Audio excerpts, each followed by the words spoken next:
Okay. Hey, Rob, how are you? Good, good. How are you? Doing fine, thank you. Thank you for coming on the show. Nice to have you O- here. Of course. Thanks for having me. So, I got your bio. It's very short, but you'll have to fill it in a little bit. It says you're a writer, a scholar, a filmmaker, an educator from Chicago. Writer, we know because you've got a book that we're going to be talking about in a minute. Scholar, I think I know what that is. Filmmaker, what kind of films have you made? One of the findings from my book, When the Hood Comes Off, and we can talk about this a little bit more later, is the way that it's changed how people can respond to racism or racial microaggressions, subtle forms of racism. And we found that while in person, the most common way of responding to racism is to just not respond.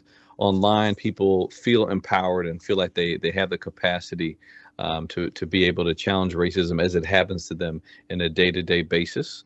I partnered with some folks to create a film in virtual reality. So we shot in 360 degrees that models different ways of responding to racial microaggressions. It's something that comes out of my research on the barriers that people perceive to challenging racism when they experience it. And so it really is something where it's both art and intervention. And I want to use the film to build awareness and to help people begin to imagine ways that they can intervene when they see or experience racism in their everyday lives. Okay, so does the book and the film kind of go hand in hand? I would say that the film is based and builds on some of the findings from the book, and so the film has been my post book project as I moved on to making that film. So the book came out first? The book came out first, and the film is still in post production. It's called Choose Your Own Resistance. So we finished shooting last year, and we're this close to having it be out and published now. Have you published other books or is this your first published book? This is my first book. So why did you write this book? What inspired it? Yeah. So, I opened the book and I talk about how the first time I was called the N word maliciously was playing online video games. And it also happened to be the first time I played online video games. And so I think that the book was inspired for me by learning about dominant theories of racism and how racism had become more subtle since the end of the Jim Crow laws or since the classic years of the civil rights movement. But then me seeing a disconnect between my own personal experiences online from playing video games to seeing comments on, online videos or news articles, and the ways that we were thinking about racism as having become more subtle, more friendly, more invisible. And I really wanted to understand that contradiction. So for me, the book is about telling the story of how technology changes the way that we experience, understand, and respond to racism, right? That experiences with racism can be very different in online spaces where they tend to be a little bit more overt and in your face than in our face-to-face experiences. And how do we make sense of those differences? And what are the consequences and what are the possibilities that online communication brings to the struggle against racism? Well, the one thing that you said that I agree with is that people have become empowered since the internet.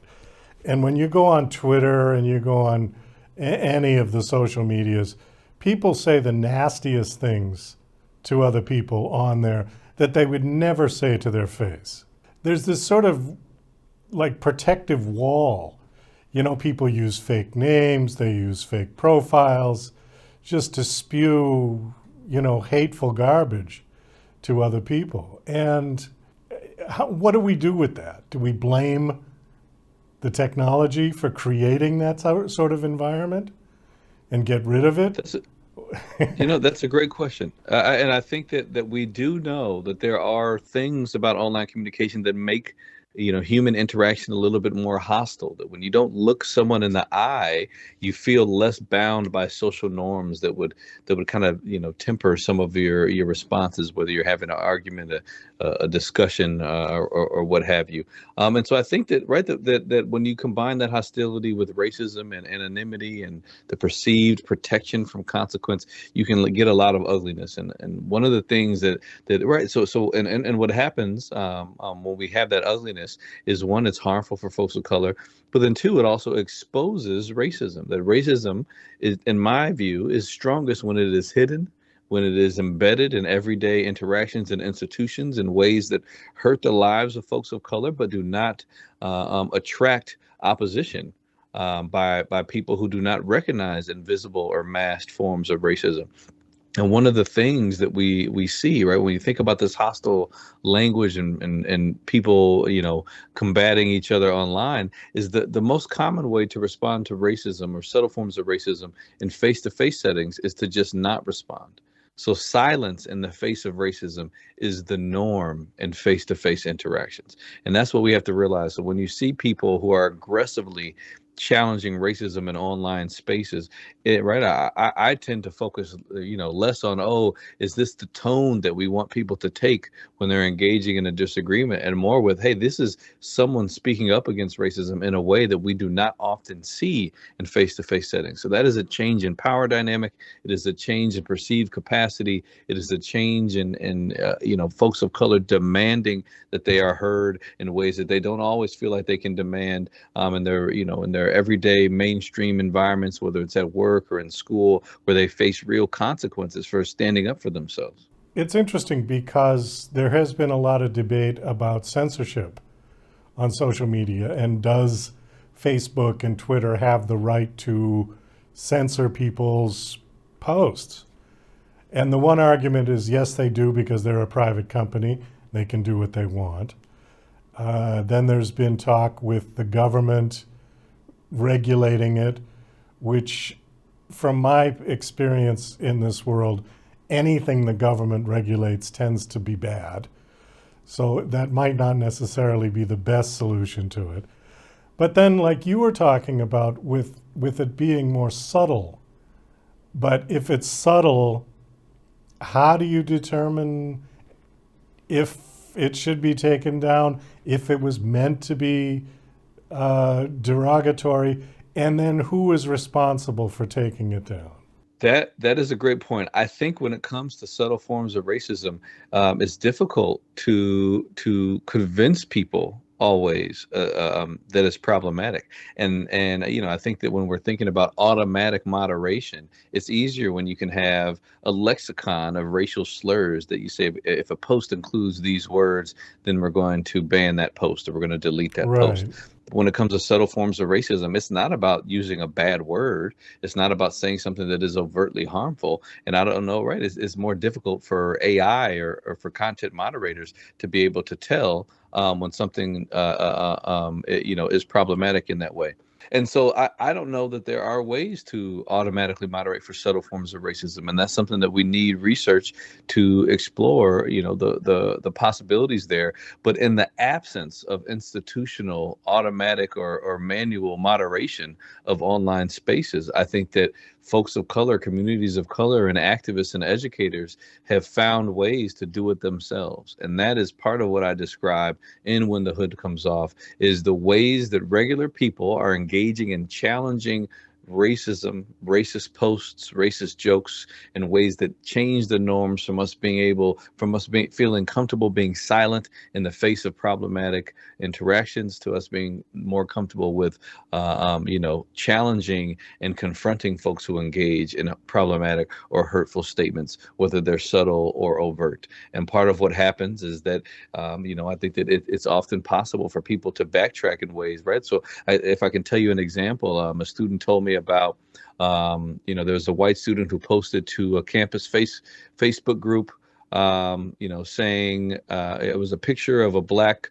man who was a dining hall employee reading the school newspaper, just captioned with "ha ha ha." And then someone responded to this post by saying, "Hey, this is racist.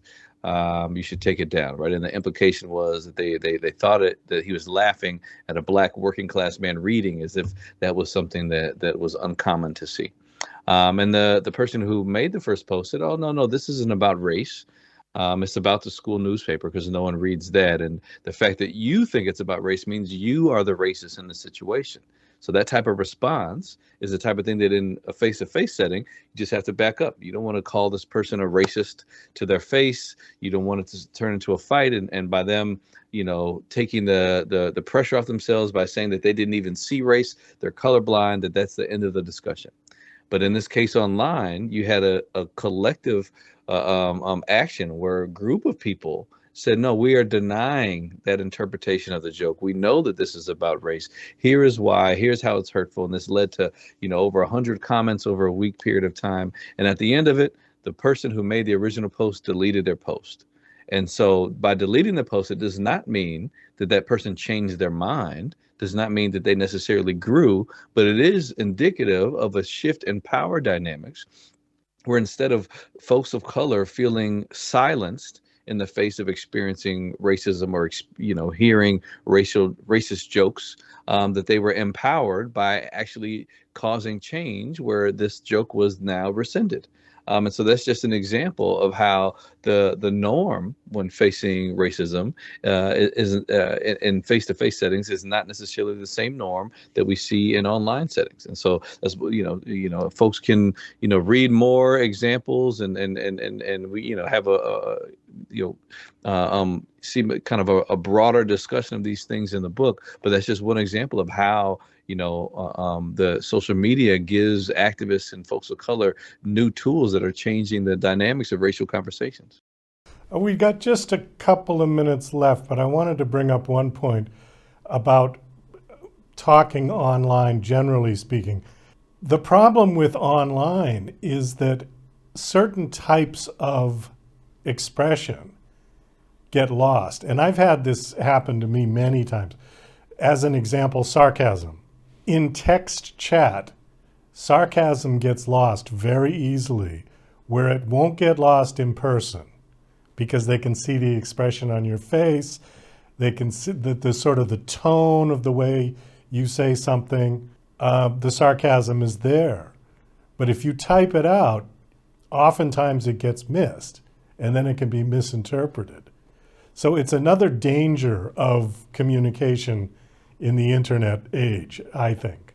Yeah, absolutely. I think that there are things that can be lost in text-based conversations that you don't necessarily that you're not able to see people's facial expressions. You're not able to see if they're laughing or not. And so absolutely things can be lost. Yeah. And this is, I don't necessarily think that text-based conversations are, should be a complete replacement of human interaction. But I think that there are things that we can gain. So, right, an example on the other side of that is that one of the reasons that people don't respond to racism when they experience it is they can't think of what to say quickly enough. Right, that they aren't sure that something is about racism. You think about text-based conversations. If you experience a racial microaggression, you can take your time. You can calm down, think about what you want to say. You can find a link to an article that you want to expose people to when you type up your message. And so by taking that time, you are actually engaging in a more complex and thoughtful human interaction by having the space to respond in your own time as opposed to being forced to respond in the moment. And if you miss the moment, then the moment's gone. And now that this is another form of racism that is going unchecked, unchallenged, and that will reproduce itself by making everyone who is around believe that that is an okay way of being. Anyways, Rob, we got to wind this down. Thanks so much for coming on.